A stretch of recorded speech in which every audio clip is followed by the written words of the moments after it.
You wrote a piece recently that had to deal with terrorism and activity during Ramadan and beyond. Now, Ramadan is going on right now, right, Jim? Correct.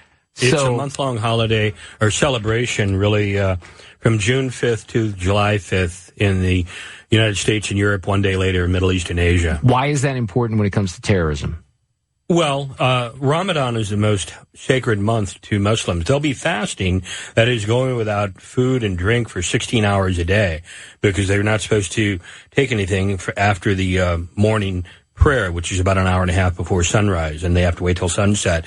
It's important because everything is intense. Ramadan being the most sacred month, everything you do is intense and magnified. People who offer zakat, which is the third of 5 pillars in Islam, offering 2.5% of your wealth for charities, Islamic charities, they often they can do that any time, but they try to give it during Ramadan because they think they get more merit.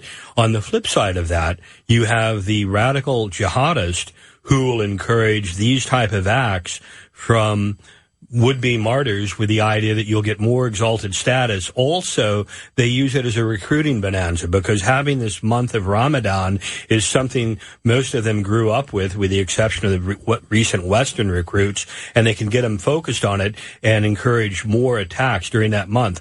One other thing is Laylatul Qadr is the night of power. This is when Muslims believe that Muhammad received the first verses of the Quran. Most Sunnis celebrate that on the 27th day of Ramadan, most Shia on the 23rd day. But the key is, on the 27th day of Ramadan this year, that's going to be July 2nd. The night of July 2nd through sunrise of the July 3rd. Everything you do that night in the Quran and in the Hadith is said to be worth 30,000 other nights, the equivalent of 82 years. So many Muslims will stay up praying all night or going to the mosque. On the flip side, you will have the radical elements who will encourage people to carry out violent acts through that night.